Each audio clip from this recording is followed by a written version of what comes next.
This morning on our special series, Healthier Living Today, the effects of stress on your body. Stress is a fact of life, but how you manage it and can have a big impact on your health. Well, Dr. Keri Peterson is a contributor for Women's Health magazine. Dr. Peterson, good morning to you. Good morning, Ann. Obviously, I was stressed out reading that intro just now, but no, stress is actually caused when we have an emotional or physical, we feel under threat, emotionally or physically.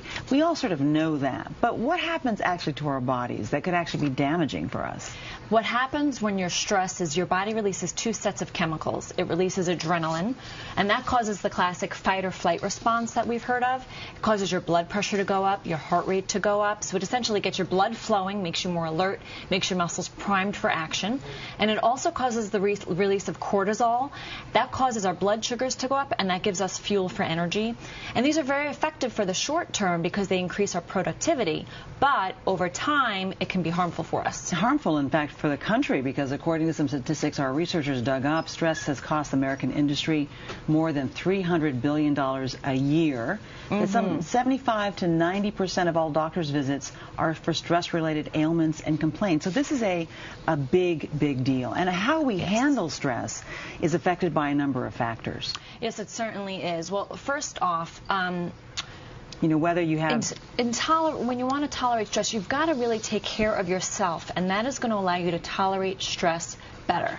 So eating well, getting enough sleep, taking care of your health establishes a foundation for you to be able to take it on more easily. And maybe also the quality of our relationships with people kind of shore us up. Sure, there's lots of other factors. What are the expectations of us?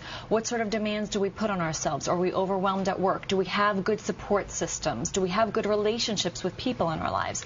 All of those play a role into how well we can tolerate stress. I also noticed that children actually suffer stress, and they have also symptoms of stress. Sometimes you were talking earlier before this interview that, you know, if your child is suffering from a queasy stomach, that could be stress related. It certainly can, and children will have different symptoms than adults do. They may not say, oh, my heart's racing, or I'm feeling anxious. They may say, Mommy, my tummy hurts, or I'm having some loose stool. Okay. So now that we've established that stress is a big problem, and we all sort of knew that already, what can we actually do about it? How can we actually manage our stress better? Well, there's two approaches. First, the most direct and most effective way is to exercise and to meditate.